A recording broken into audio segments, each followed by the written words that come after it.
Il est célibataire. Ist Freiburger. C'est un bachelier du Collège Saint-Michel. Ist im Verwaltungsrat oder Präsidium zahlreicher Organisationen, darunter dem Papiorama und dem Schweizer Tourismusverband. Son travail le force à voyager beaucoup. L'année passée, il s'est notamment rendu au Brésil, au Luxembourg, en Arménie. Hat sich in den 90er Jahren erfolgreich gegen die Schließung der Brauerei Cardinal engagiert. Il est membre du Parti démocrate chrétien. Von 1994 bis 2004 war er Gemeindepräsident der Stadt Freiburg. Il a été nommé à 4 reprises au Conseil national. Im Jahr 2018 ist er als Nationalratspräsident der Höchste Schweizer. Hallo Jasmin. Salut Sven et bonjour Monsieur de Beaumont. Merci beaucoup d'avoir accepté notre invitation. Merci à vous. Alors avant de commencer, on voulait déjà savoir si vous aviez des corrections ou bien des compléments à apporter à notre petite présentation. Absolument rien, c'est parfait. Vielen herzlichen Dank, dass Sie sich die Zeit genommen haben, hier bei Radio Gambach vorzusprechen.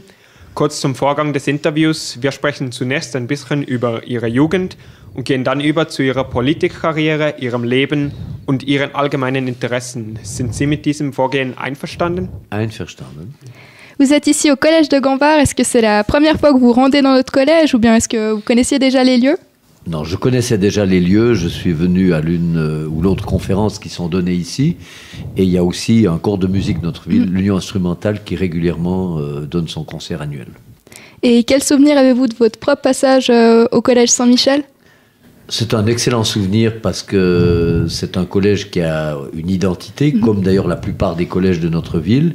Et même s'il y a eu un certain brassage des populations estudiantines entre les différents collèges au fur et à mesure des années, il reste une sorte de tradition non écrite de ces différents collèges. Elles ont leur esprit et je crois que c'est exceptionnel qu'on puisse ainsi avoir plusieurs sites qui maintiennent des cultures estudiantines tout à fait différentes. Et est-ce que vous auriez une anecdote ou bien un souvenir particulier ? Oui, je me souviens bien sûr de certains moments forts de l'époque où j'étais au collège, parce que c'était entre 1967 et 1975. Donc, c'est une époque qui est assez reculée pour vous. Mais on a vécu après coup, précisément dans les années 70, les contre-coups, les effets retardateurs de mai 68 à Paris. Et on avait une vie politique assez animée au collège, avec d'un côté les tenants de l'ordre, de la discipline et d'une certaine tradition dans le collège. Et puis de l'autre côté, il y avait, sous le couvert de ce qu'était à l'époque la Ligue marxiste révolutionnaire, il y avait des gens qui voulaient un peu soulever le couvercle et introduire des réformes telles qu'elles avaient été décidées à Paris. Et ça a créé entre nous des moments parfois un peu tendus. Il y avait des distributions de flyers.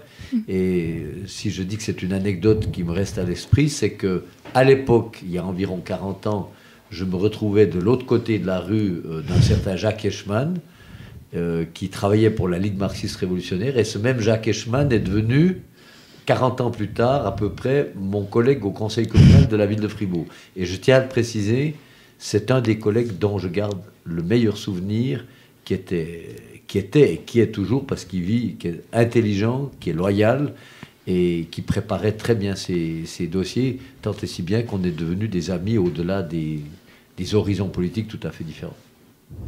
Kurz eine spontane Frage gerade. Sie haben gesagt, es sei sehr politisch engagiert gewesen. Hat das Sie persönlich auch ein bisschen in Ihrer politischen Meinung denn beeinflusst? Ja, natürlich, ich war zur Zeit ziemlich konservativ, also das war vielleicht die Auswirkung meiner Familienerziehung oder der allgemeinen Umstände, die wir zurzeit kannten. Und deswegen habe ich ganz spontan den Entscheid getroffen, die CVP beizutreten. Also das war für mich ein logischer Entscheid und ich bedauere natürlich ihn nicht. Aber inzwischen habe ich ein paar Erfahrungen erworben und deswegen habe ich vielleicht die Realitäten der Welt besser kennengelernt und man sagt das auf Französisch, je me suis recentré, c'est-à-dire que je me suis rendu compte que les gens avaient tous quelque chose à dire. Und es geht nicht um die Bösen oder die Guten, es geht um unterschiedliche Meinungen, unterschiedliche Sensibilitäten und das ist ebenfalls die Mission eines Politikers, die Kräfte zu bündeln oder die Leute versammeln zu mögen. Sie sind nun der höchste Schweizer Bürger und das beeindruckt uns natürlich extrem. Konnten Sie sich im College auch schon vorstellen, dass dies je möglich wird für Sie? Jein. Das heißt, ich war immer von Politik fasziniert und deswegen natürlich mich ziemlich frühzeitig in die Kollegiumspolitik eingemischt. Aber ich habe mir niemals vorgestellt, dass ich wirklich einmal aufs politische Feld auftreten dürfte. Und vielleicht eine Anekdote, zuerst es war eine Anekdote zum Kollegium und jetzt eine Anekdote zu meinem politischen Beginn. Also das war 1981, ich war im Restaurant Windera, es war zur Zeit zum Mohrenkopf oder zum Schwarzen Kopf, das war ein anderes Restaurant. Und ein paar Freunde meines Bruders sagten mir, ja, warum bist du da? Es ist der Stamm der Wahlen. Und das war spannend, wie alle Abstimmungs- oder Wahlenstämme. Und ich sagte, ja, es interessiert mich, das zu erleben, aber ich möchte natürlich nicht Politik, also konkrete Politik machen. Und ein paar Wochen später kriegte ich eine Einladung für die Generalversammlung, außerordentliche Generalversammlung der Jugend-CVP der Stadt Freiburg. Es waren Wahlen, also Gemeindewahlen, das war im Frühling 82. Und ich habe mir vorgestellt, ja, schau mal, wie eine Generalversammlung abläuft und es ist immer spannend. Und ich war dabei und man sagte mir, ja, man braucht Kollegen, Kandidaten für den Generalrat. Generalrat wird durch Proporzsystem gewählt und deswegen brauchen wir auch Vertreter der Jugend, auch Frauen, auch ältere Leute. Also es ist immer ein Spiegel eigentlich der Gesellschaft und möchtest du nicht auch kandidieren? Und sagte nein. Und ich sagte, nur eine Konzession, wenn Sie nicht unbedingt 80 Kandidaten finden, stehe zur Verfügung. Und die Partei und die Jungpartei fand zurzeit 80 Kandidaten und Kandidatinnen und ich kandidierte nicht. Aber am letzten Tag, wo man je nach dem Gesetz einen Kandidaten ersetzen kann, rief mich man an und sagte mir, ja, weißt du, es gibt auf unserer Liste 2 Charles Jaunes. Einer ist Zahnmechaniker und der andere ist Verwalter am Kollegium Heiligem Kreuz. Und also beide tragen den gleichen Vornamen, gleichen Familiennamen und sie möchten nicht unbedingt vermischt werden.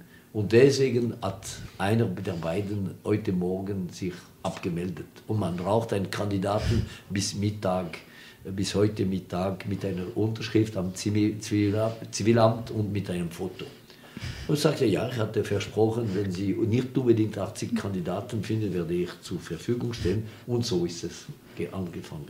Das ist die Realität und nachher ist es ein bisschen rascher gelaufen. Aber ich wollte eigentlich nicht, es war das Umfeld meiner Familie, also die Eltern, nicht die Eltern, die Großeltern oder noch früher oder entfernt in der Familie hatte man natürlich Politik gemacht und es war nicht mehr erlaubt, würde ich sagen. Also, das macht man mir. Und mein Vater sagte mir, qu'est-ce que tu vas te salir là-dedans? Qu'est-ce que tu vas aller faire là-dedans? Et puis, ich wollte es deswegen nicht, aber ein bisschen vergebens. Ja, zu Ihrer Politikkarriere, die ging ja dann recht aufwärts und nun haben wir hier ein kleines lustiges Video, das wir Ihnen zeigen möchten. Ça veut dire que si la personne interpellée ne veut pas y répondre, la question n'a pas à être posée. On est dans un état de droit, cette affaire est réglée. Je voudrais te poser une question maintenant, s'il vous plaît. Alors, vous pouvez poser une question, mais il n'y aura personne qui va répondre. Non, mais ça ne va pas, monsieur Echi. Je vous rappelle le règlement. Non, ça n'est pas permis par la procédure. Non, monsieur Echi. Ça suffit. Alors, est-ce que vous pouvez nous en dire plus concernant ce qui s'est passé? Ce qui s'est passé, c'est exactement ce que la vidéo a montré, c'est qu'on a une loi sur le Parlement qui est là pour régler les débats, qui est là pour servir, pour permettre à chacune et à chacun de parler selon son temps de parole, au moment où il veut. On doit éviter les manipulations, on doit éviter les excès. Et puis il s'est trouvé qu'un de mes collègues, qui est le chef du groupe UDC, a été un petit peu au-delà des compétences de la loi, et puis visiblement il ne comprenait pas tout de suite que ça ne jouait pas. Alors j'ai dû un tout petit peu être un peu plus précis.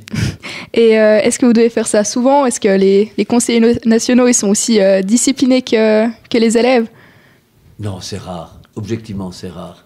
Et puis heureusement que c'est rare, parce que le rôle du président n'est précisément pas de faire la police. On doit faire, comme on dit en français, la police de l'audience, mais ce n'est pas la police de sanction ou la police dure. On doit diriger les débats de telle manière que tout le monde y trouve son compte. Et ce genre de cas a été excessivement rare. Et je peux vous dire avec un petit peu d'humour que c'est un membre du même groupe que M. Eschini est venu me féliciter d'avoir eu cette attitude vis-à-vis de lui, parce qu'on ne peut pas laisser aller, je m'excuse du terme, le bordel. Ça ne va pas. Et en fait, ça consiste à quoi d'être président du Conseil national? C'est une fonction multiple, c'est-à-dire que vous représentez l'autorité à l'extérieur. On sait qu'il y a un Parlement et vous devez le faire le plus dignement possible avec une certaine retenue, c'est-à-dire que l'année où vous exercez ce mandat, vous n'êtes pas trop partisan, vous n'allez pas être chef de campagne d'une votation qui est très tendue, ce qui serait par exemple le cas de la votation du 25 novembre 2018, où on sait que il y a pas mal d'avis exprimés, pas mal de confrontations, et je ne vais pas donc être chef d'un camp, ça c'est sûr. Ça c'est la mission vers l'extérieur. On doit aussi aller dire que le peuple est là, qu'il est aussi à l'écoute, donc il y a une mission de diplomatie. Il y a une deuxième mission naturellement à l'intérieur, c'est ce qu'on a vu, c'est diriger les débats, et les débats c'est une chose, mais il y a la préparation des débats, c'est-à-dire qu'il faut savoir le temps que va durer le traitement d'un objet en fonction de sa classification. Il y a des débats où on peut parler plus longtemps que d'autres. Il faut aussi se rendre compte qu'il y a toute une préparation liée aux imprévus politiques. Est-ce qu'il va y avoir davantage de polémiques sur un objet que sur un autre? Ça peut avoir comme conséquence que des questions complémentaires sont posées à la tribune latérale. Ça, c'est la préparation des débats qui signifie ou qui vous oblige à être extrêmement prêt, de telle manière que quand vous présidez, il ne doit y avoir quasiment aucune hésitation, aucun temps mort. Ça doit rouler, je dirais, à 1 ou 2 secondes près. Vous devez toujours être prêt. Puis alors après, il y a encore d'autres missions, très brièvement, qui sont celles d'assurer la conduite supérieure des services du Parlement, c'est à peu près 300 personnes, dans le domaine de la traduction, du procès-verbal, des relations extérieures, de l'informatique. Vous pouvez imaginer le nombre de dossiers qu'il y a à traiter pour un Parlement. Et puis peut-être dernière mission, pour essayer de prendre vraiment le résumé des différentes tâches, c'est toutes les relations avec l'étranger. Et là, vous recevez des diplomates qui sont en poste à Berne, qui vous font ce que l'on appelle une visite de courtoisie, un Höflichkeitsbesuch. Et puis vous avez des délégations étrangères qui viennent aussi vous voir, des parlements. Et puis vous-même, vous allez à l'étranger, vous l'avez dit en introduction de cette émission, et vous avez des contacts encore à titre de la fonction, c'est-à-dire que vous participez à des conférences de présidents de parlement. Ça a été le cas au niveau des parlements de langue allemande, au Luxembourg, et ça a été le cas à Tallinn, en Estonie, pour la réunion des présidents des pays membres de l'Union européenne, pays qui nous associent à cette réunion, même si nous ne sommes, comme vous le savez, pas membres de l'Union européenne. Gerade dazu haben wir auch eine weiterführende Frage, nämlich 2018 haben Sie eine offizielle Reise nach Armenien gemacht. Und dürften wir wissen, was den Nationalratspräsidenten dazu bringt, eine Reise nach Armenien zu unternehmen? Das ist eine gerechtfertigte Frage. Also ich muss erklären, es gibt 2 offizielle Reisen, die der Nationalratspräsident oder die Nationalratspräsidentin ordentlich macht. Das steht nicht im Drehbuch, aber der Vorzugshilfe eines Präsidenten.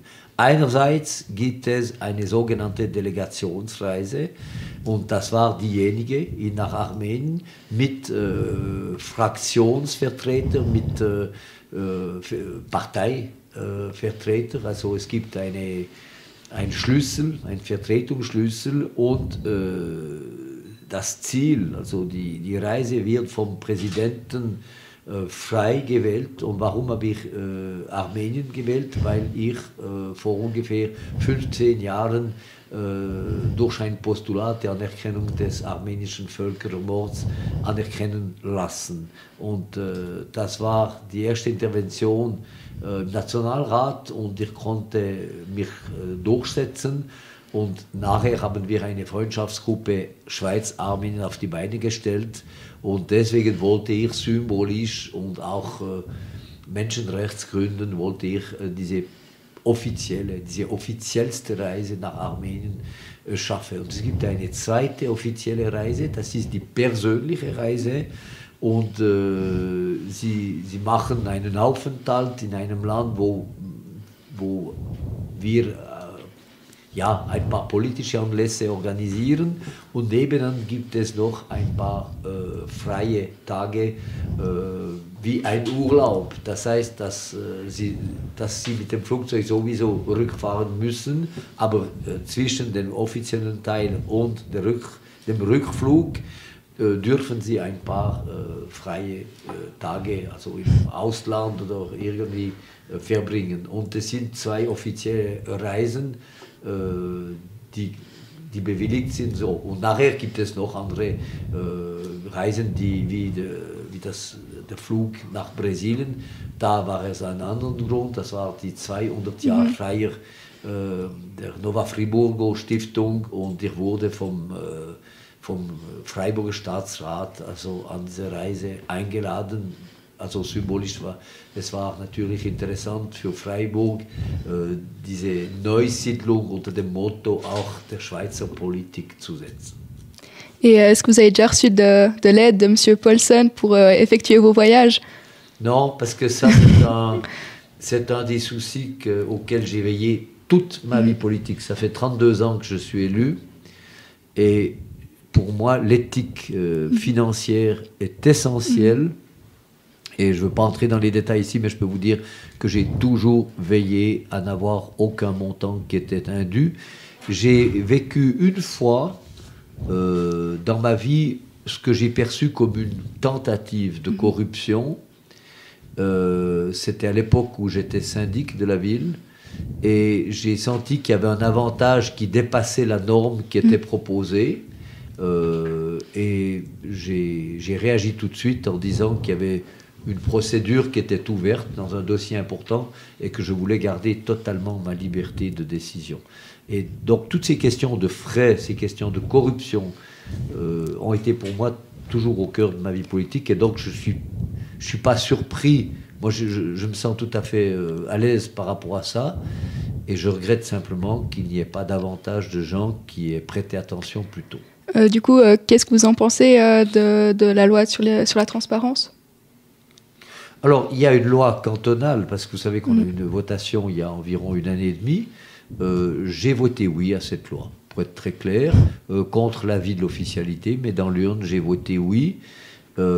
J'étais moi-même intervenu comme député au Grand Conseil pour demander qu'il y ait un certain financement au parti. Vous retrouvez ça sous les postulats. Et ça s'était fait par un appui au groupe du Grand Conseil. Pourquoi je l'ai fait ?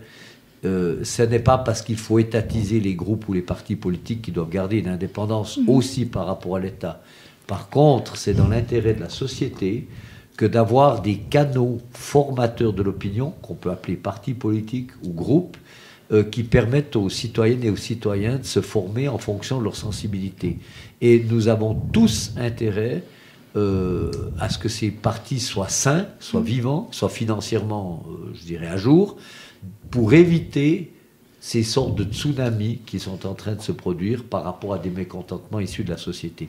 Donc, je ne suis pas pour le voyeurisme total. Vous pouvez avoir l'une ou l'autre personne qui veut vous donner un petit coup de pouce pour une élection. Ça fait partie de la sphère privée. Mais je crois que quand on a atteint un certain seuil que la législation fixe, on peut partir de l'idée qu'un montant peut avoir une influence sur votre comportement, et comme on est dans un régime de démocratie et d'une certaine crédibilité, de mettre un peu d'ordre dans le système me paraît tout à fait adéquat. Et peut-être encore un mot sur la démission de Madame Savary, qui aurait dû prendre la présidence du Conseil des États dans une année.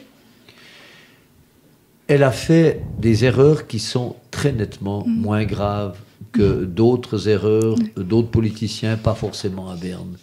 Et elle n'a pris aucun montant, ce qu'on appelle à la République. Elle a commis des erreurs, c'est peut-être d'accepter de l'argent de milieux qui ne sont pas forcément d'adéquation idéale avec l'horizon politique qu'elle représente. Mais elle a eu l'honnêteté de reconnaître son erreur. Et c'est la seule chose qu'on peut lui reprocher. Et j'aime pas la langue de bois, ça ne méritait pas ou ça n'exigeait pas de sa part la démission. Je pense qu'elle a subi une forme de pression, mais pression pas forcément exagérée de monsieur et madame tout le monde, mais elle n'a pas tenu le coup, comme on dit. Elle aurait dû faire preuve de plus de résilience, elle aurait pu avoir la même honnêteté de reconnaître ses erreurs, mais ça n'était pas des erreurs qu'on qualifierait de péché mortel. Et je regrette qu'au fond, elle paye un peu un climat général de suspicion qui se généralise à l'ensemble de la classe politique, mais c'est vraiment pas Madame Savary qui, à mon avis, doit être montrée du doigt.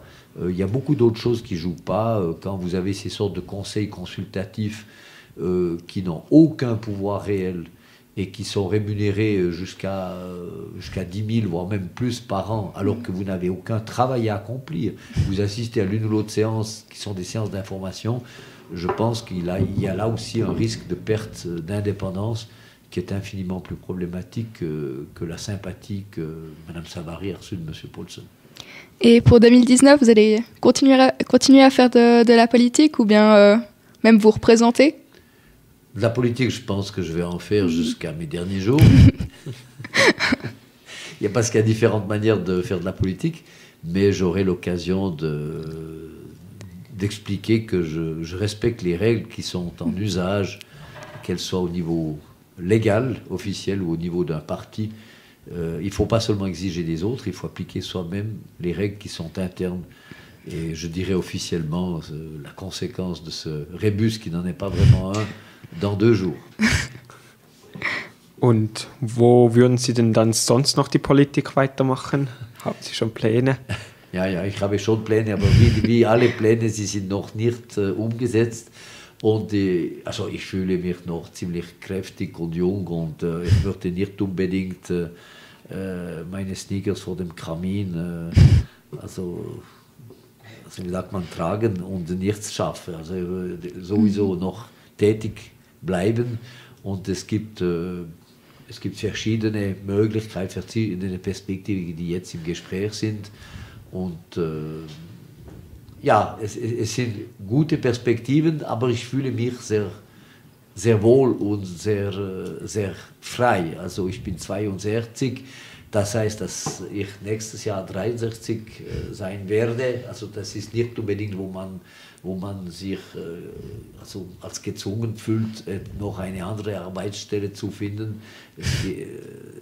Es geht um Möglichkeiten und Perspektiven, und das ist ziemlich angenehm, diesen Freiraum zu spüren. Und Sie haben jetzt einfach nur von Perspektiven geredet.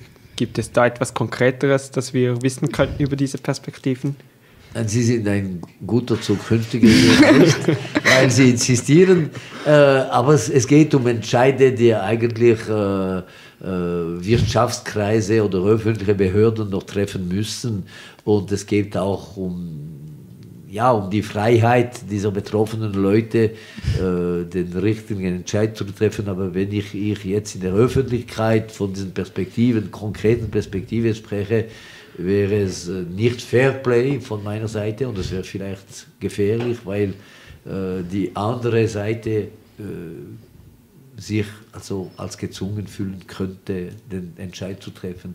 Aber es gibt keine großen Geheime, und wenn ein guter Entscheid fällt, wird es wahrscheinlich öffentlich sein. Dann sind wir dann gespannt, etwas davon zu hören. Nun etwas Persönlicheres. Und zwar im Migros-Magazin habe ich gelesen, dass Sie ein ziemlich geschichtsträchtiges Haus in der Altstadt von Freiburg gekauft haben und dann dieses ein bisschen nach Ihren Wünschen umgestaltet. Welche Bedeutung hat denn dieses Haus für Sie?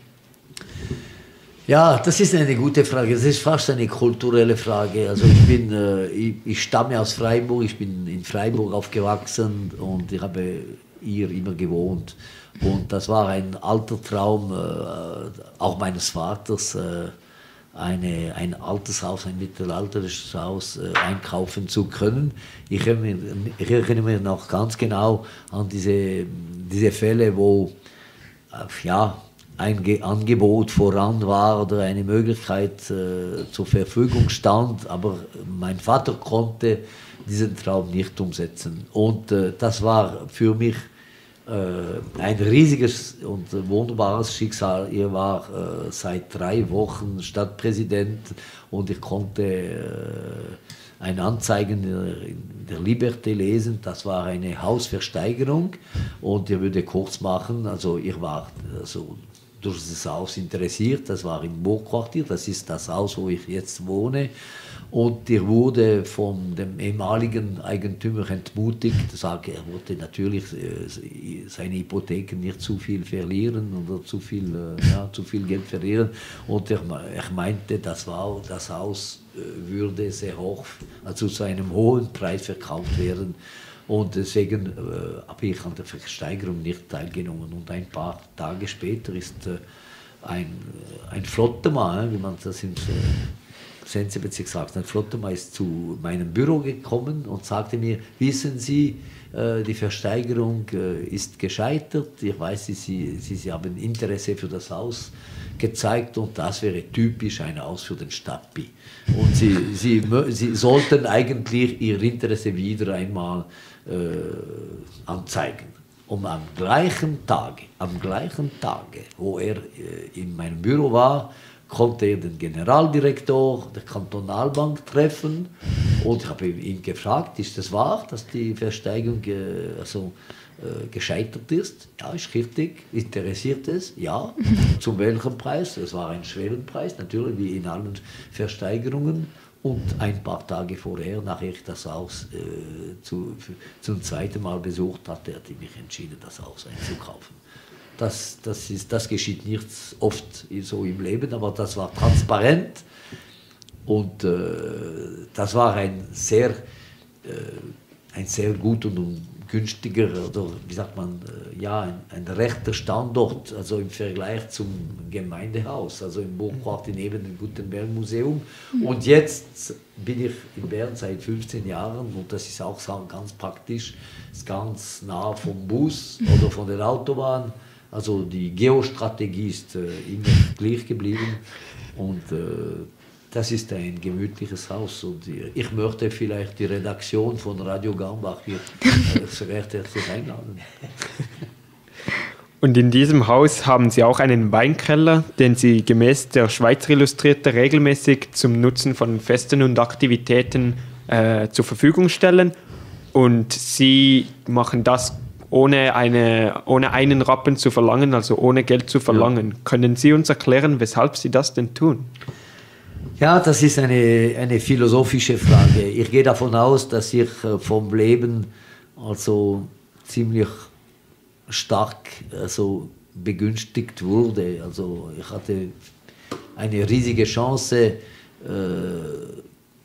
eigentlich meine Leidenschaft ausüben zu dürfen. Also es geht nicht von sich aus, dass Sie mehr als 30 Jahren einen solchen Beruf umsetzen können, ohne Unterbruch, ohne riesige Probleme und so. Das ist eine Chance. Und wenn man Chance hat, muss man an die anderen ein bisschen denken, man muss diese Chance übertragen. Und dieser Keller, ein mittelalterlicher Keller, ist in sehr gutem Zustand. Ich habe ihn vor ungefähr 12 Jahren umgebaut.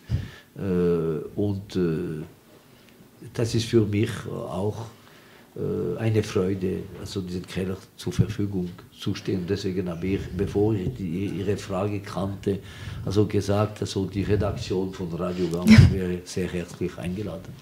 Ce sera très volontiers. Danke. Alors, il y avait en 2006 la RTS qui avait fait un portrait de vous dans Mise au point. Alors, je vous propose qu'on regarde ça. Si les critiques l'ont visé lui, c'est aussi parce qu'à Fribourg, Dominique de Buman, ce n'est pas n'importe qui. Il a présidé la caisse de pension pendant 13 ans, il a surtout présidé la ville pendant 10 ans. Ici, l'ancien syndic reste un homme incontournable. Le syndic incarne en quelque sorte le pouvoir communal dans la ville. Et s'il a un tant soit peu de charisme, je crois que c'est le cas de Dominique, s'il a une popularité réelle, il arrive effectivement à peser assez fort, c'est-à-dire à incarner la commune aux yeux de ses concitoyens. Quand il était syndic, Dominique de Buman en effet parfaitement incarné le soutien fribourgeois à la brasserie Cardinal face à la voracité de Feldslöschen. Il est également un grand habitué du carnaval des Bolts.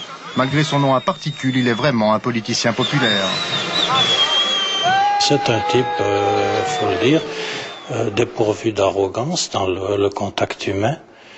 Hein, et c'est une chose toujours difficile à comprendre, qu'on puisse être à la fois si strict sur ses prérogatives et le respect ou le maintien de ses prérogatives, et puis si cool dans les contacts humains. À la santé du roi de France, et merde la reine d'Angleterre qui nous a déclaré la guerre, et merde la reine d'Angleterre qui nous a déclaré la guerre.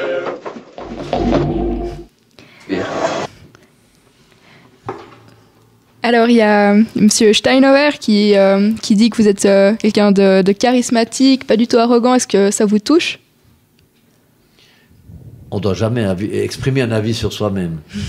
Mais je ne peux pas quand même nier que ce genre de témoignage, dont je ne me souvenais plus, puisqu'il date d'il y a 12 ans, me touche. Mais c'est vrai que j'aime les gens, que je pense que ça ne sert à rien d'être gonflé.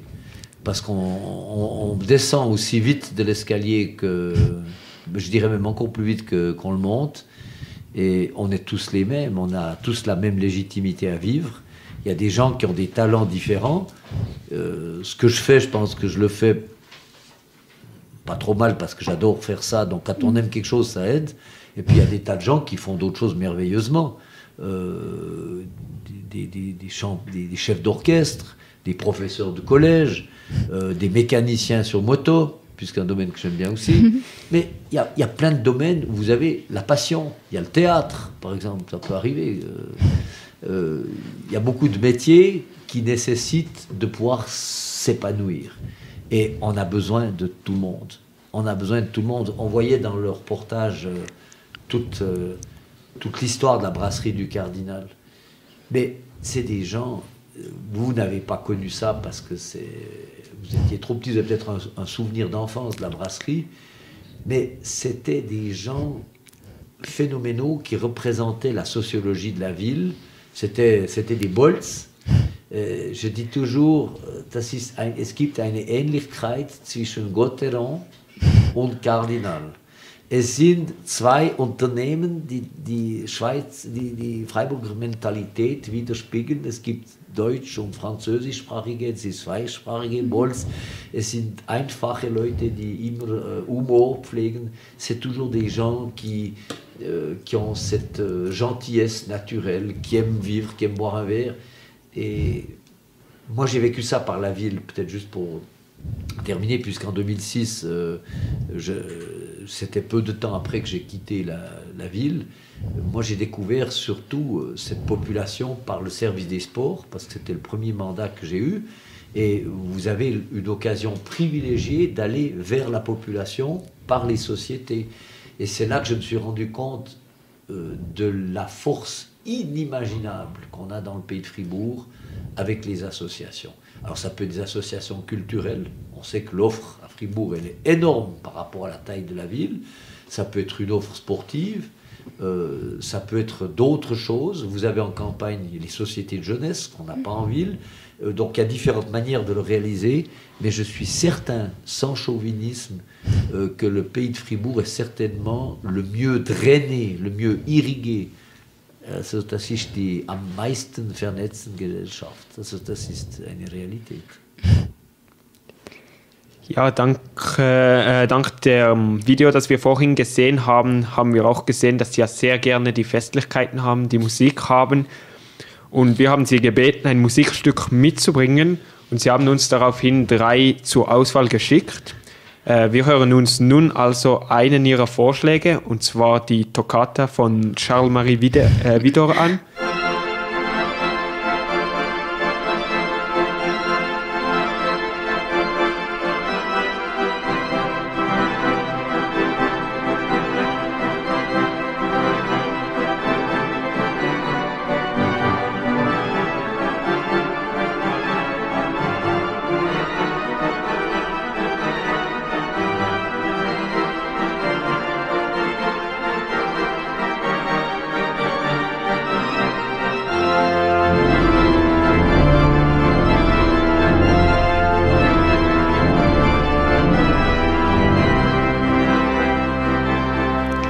Alors pourquoi ce choix?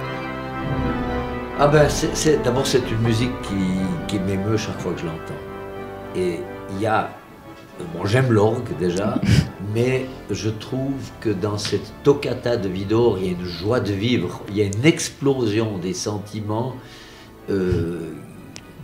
qui vous mène à une spiritualité, à un épanouissement, comment je dirais, à une plénitude, à la sérénité, parce qu'il y a ces répétitions.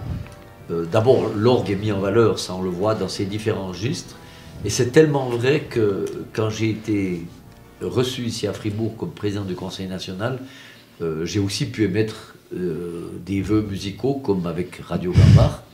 Et puis j'ai dit, la partie officielle aura lieu à la cathédrale. S'il y a une pièce que j'aime, c'est la toccata de Fribourg. Et cette pièce, elle est compliquée, elle est tellement riche, elle a tellement de registres qu'il a fallu vraiment tout le savoir des organismes de la cathédrale pour pouvoir l'interpréter quand même à Saint-Nicolas. Je ne suis pas moi-même un spécialiste technicien de l'orgue, mais je peux juste vous dire que c'est compliqué. Alors, c'est ça, il y a pour moi une... Oui, ça donne envie de pleurer, quoi, une musique pareille, mais de pleurer de bonheur. C'est quand même pas très moderne comme choix, mais est-ce que vous écoutez quand même de la musique actuelle? Alors, il faut faire un choix. Hein. Je vous ai soumis 3 choix, ils n'étaient pas les 3 axés sur l'orgue. Moi, j'aime toutes les musiques qui expriment un sentiment. Ça peut être la musique reggae, par exemple, avec Bernard Lavillier, j'adore. Ça peut être une musique populaire juive, comme ce qu'on appelle la musique klezmer. Ça peut être de la musique classique instrumentale. Ça peut être le Rang des Vaches, qui reste notre hymne national fribourgeois. Donc je suis très éclectique en termes de musique. J'adore le jazz. Donc ça m'arrive, si je suis en séjour à l'étranger, je vais régulièrement écouter un concert de jazz. À Paris, il y a la fameuse cave de la Huchette. Bien, vous avez le Méridien, vous avez la cave des Lombards. Je vous donne quelques petites annonces pour Paris. Mais vous avez chez nous la Spirale. Et la Spirale, à mon avis, elle n'a pas grand-chose à envier aux autres. Elle est là depuis des années, elle a prouvé sa qualité. Et voilà, pour moi, la musique, elle exprime un sentiment, mais comme les êtres humains, de différentes façons. Alors, il y a la toccata de Widor, mais il peut y avoir aussi Hugo Frey, Chin Chin Chin, il peut y avoir tout ce que vous voulez. J'aime la musique.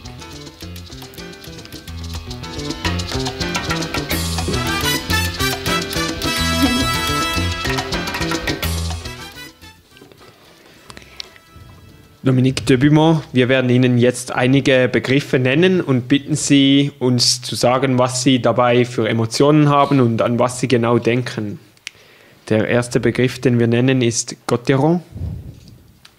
Gotteron entspricht ein bisschen der Seele der Freiburger und Freiburgerinnen. Und das ist vielleicht die höchste Qualität oder Spezifizität von Gotteron ist, dass dieses Eishockey-Club alle Freiburgerinnen versammelt. Stammen sie aus dem Grerz oder aus dem Seebezirk oder auf der Stadt. Gotteron ist ein gemeinsamer Nenner für alle Freiburger. La moto? C'est une énergie extraordinaire où vous avez l'occasion de mettre en œuvre deux aspects, deux pôles de l'être humain. À la fois l'être qui veut avancer, qui est dynamique, qui fonce, et on est tous un peu comme ça, même peut-être dans un dossier culturel, on veut aller de l'avant. Puis en même temps, vous devez connaître vos propres limites. C'est-à-dire que vous n'avez pratiquement pas de carénage, pas de carrosserie. Vous savez que si vous êtes dans un accident, même si vous avez raison, c'est vous qui êtes blessé, ça veut dire que vous êtes toujours très responsable si vous êtes un type normal.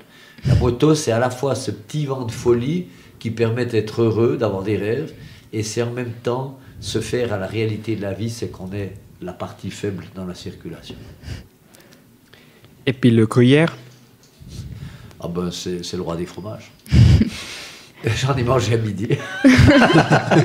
Non, le Gruyère, das ist ein AOP-Gruyère, also so benannt AOP, das ist ein Begriff ebenfalls. Und das vertritt auch den gesamten Kanton Freiburg im Ausland und in Amerika oder in Asien finden Sie fast immer in guten Käseladen immer Gruyère. Das ist eine Erfolgsgeschichte und obwohl dieser Sektor der Landwirtschaft vor ein paar Jahren liberalisiert wurde, ist es immer noch zur Erfolgsgeschichte gekommen. Und das heißt, dass die Käser dynamisch und hochkarätig sind und Liberalismus ist auch ein bisschen in der Landwirtschaft möglich. Vielleicht nicht in allen Sektoren, ich bin davon bewusst, aber für den Gruyère ist es ein guter Beweis. L'amitié? C'est la porte d'entrée ou la porte de sortie de l'amour. C'est ce qu'il y a de plus important dans la vie. Et je dirais avec une émotion que j'ai eu l'occasion il y a 2 jours de vivre les 101 ans du compositeur peut-être le plus connu actuellement vivant en Suisse, Julien François Zbinden, 101 ans, qui était chef des émissions musicales à la radio, et notamment du jazz, et il a toute sa tête, il joue tous les jours au piano, il a juste sa voix qui est un petit peu éraillée, parce qu'il a été, je crois, une fois malade, et donc la voix est un peu difficile. Et il a remercié ses amis qui avaient organisé cet anniversaire. Et il a dit, à la fin de la vie, on est content si on peut faire le bilan qu'on a su susciter l'amitié, l'amour. Et il a dit, je le reporte comme ça, presque même avec sa voix un peu éraillée. Je peux vous dire qu'on avait la gorge, nous, serrée pour d'autres raisons. Et ça résume toute la vie. Si vous aimez les gens, vraiment, pas des théories, il n'y a pas de guerre. Und dann die Plastiksäcke. Oui, die Raschli-Säckli. Das ist noch ein schöneres Schweizerdeutsch. Raschli-Säckli sind eigentlich eine Rohstoffverschleuderung. Und deswegen habe ich mich vehement drin eingesetzt, um die Raschli-Säckli abschaffen zu können. Und ich bin sehr froh, 10 Jahre nachher, jetzt den Beweis zu kriegen, dass dieser Krieg richtig ist. Und auf der ganzen Welt, in allen Ländern, verbietet man jetzt diese Plastiksäckli.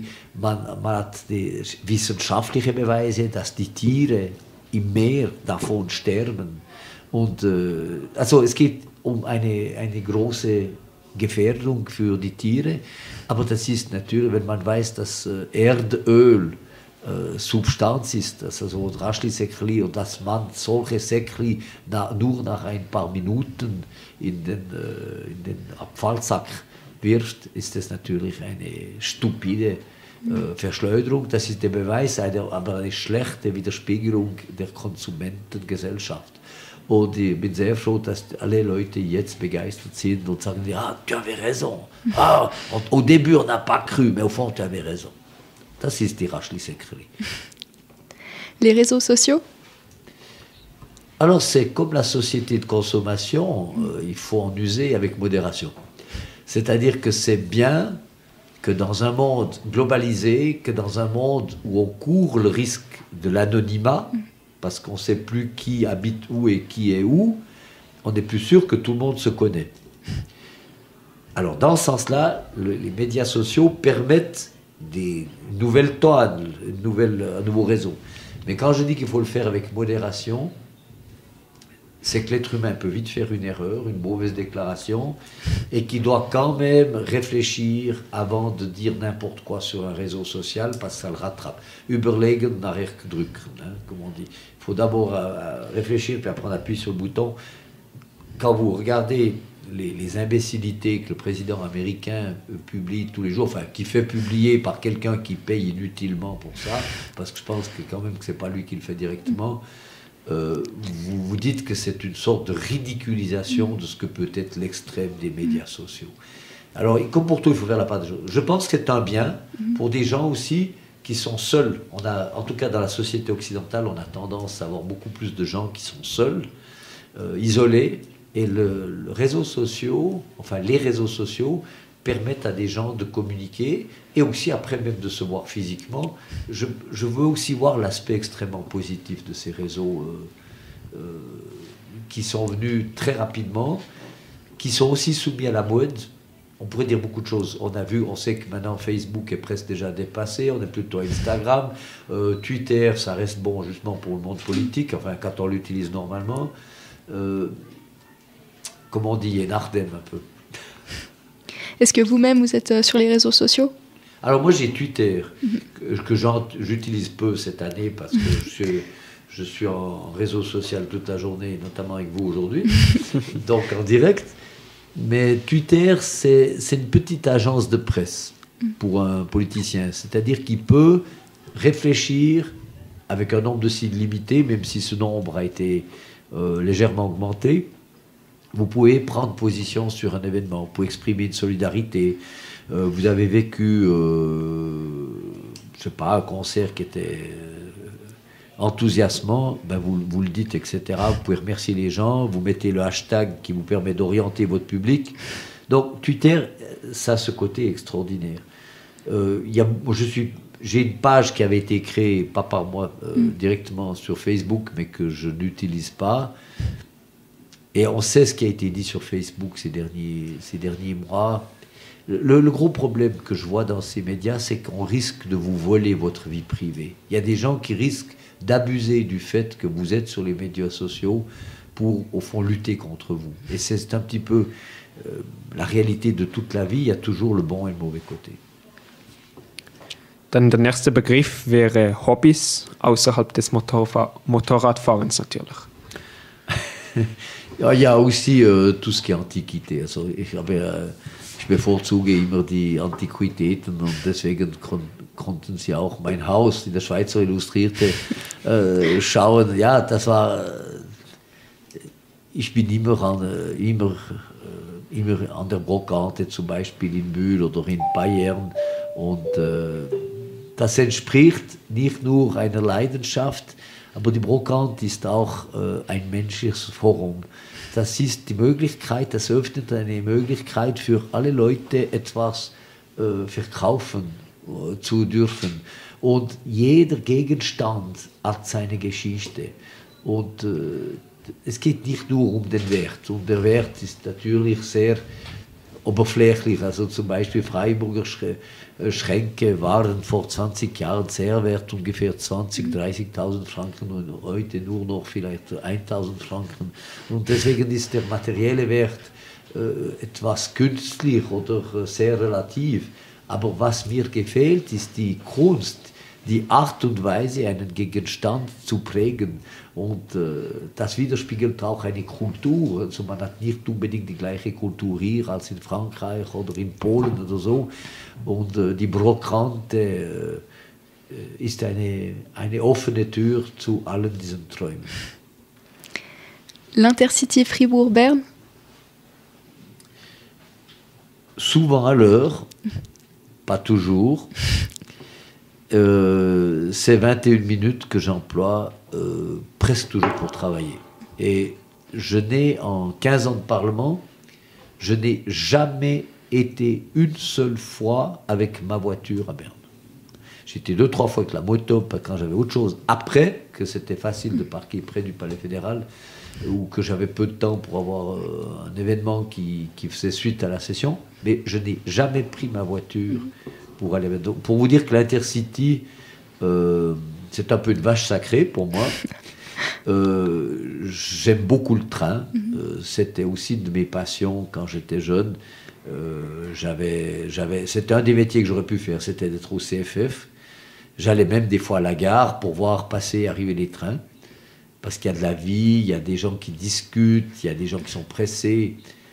Une gare, c'est inouï. Puis la gare de Fribourg, c'est petit par rapport à d'autres gares. Vous allez à Zurich, vous allez à Milan, à Paris, vous avez d'ailleurs plusieurs gares. Et il y a ce brassage de population. Il y a des gens qui sont heureux, ils se promènent avec un bouquet de fleurs. Et puis il y a des gens qui pleurent. Vous dites, mais pourquoi ils pleurent? C'est le brassage de la population. Alors voilà, moi j'adore le train. Dann zum Bezirk Sense. Ja, das ist ein wesentliches Element der alten Landschaft.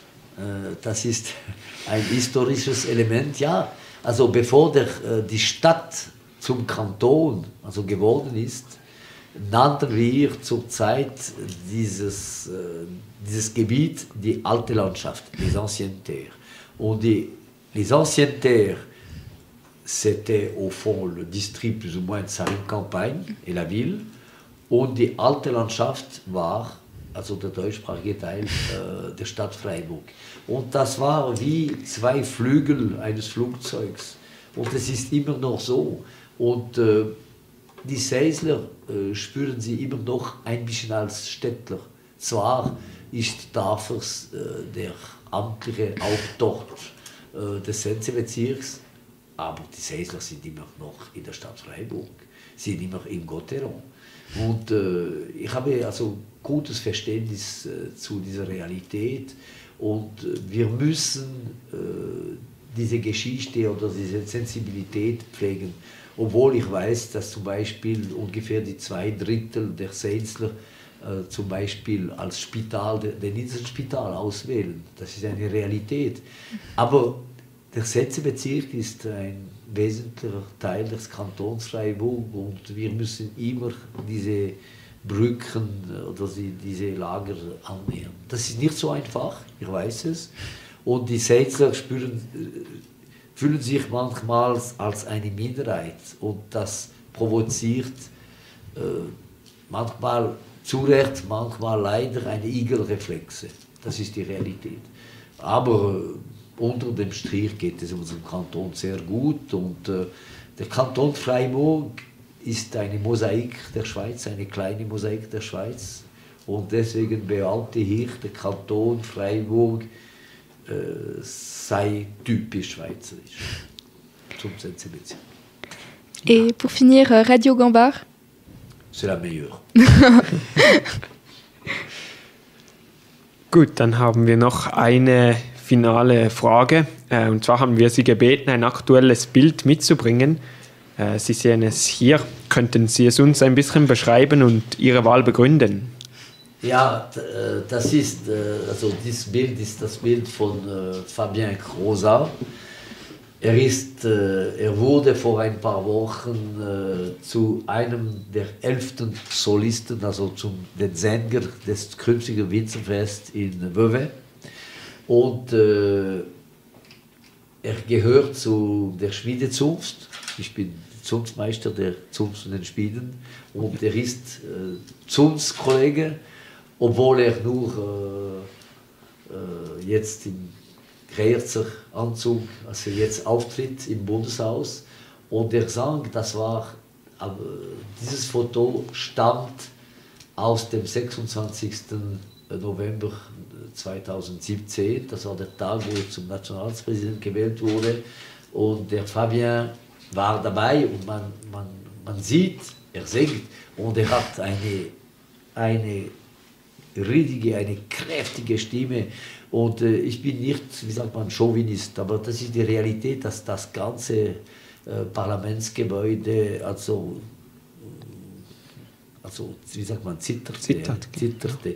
Das war, alle Kollegen, auch des Ständerats, waren in der Haupttreppe und konnten diesen Sänger hören. Das war für mich eine sehr, sehr große Emotion. Das war wie ein Sieg des gesamten Kantons Freiburg, nicht nur meine Wahl, das war eine Zusammenfassung unserer Identität. Alors voilà, on arrive déjà au terme de notre entretien. On voulait encore vous remercier 1000 fois d'avoir accepté notre invitation et ça a été un réel plaisir pour Sven et moi de vous accueillir ici à Gambach.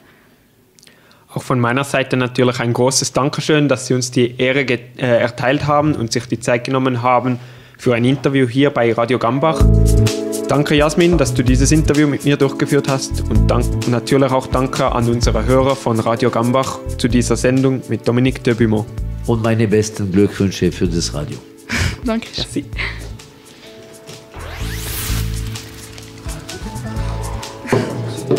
Super. Alors, qu'avez-vous pensé de cette interview à Radio Gambach? Génial. Tout simplement génial parce qu'elle était extrêmement bien préparée, avec des questions originales, avec une bonne documentation sur mon parcours politique. J'ai vu que ça avait été mené avec curiosité et en même temps diversité. Puis je trouvais que c'était très bien de le faire en français et en allemand. Ça permet aussi d'exprimer différents sentiments. J'ai eu beaucoup de plaisir.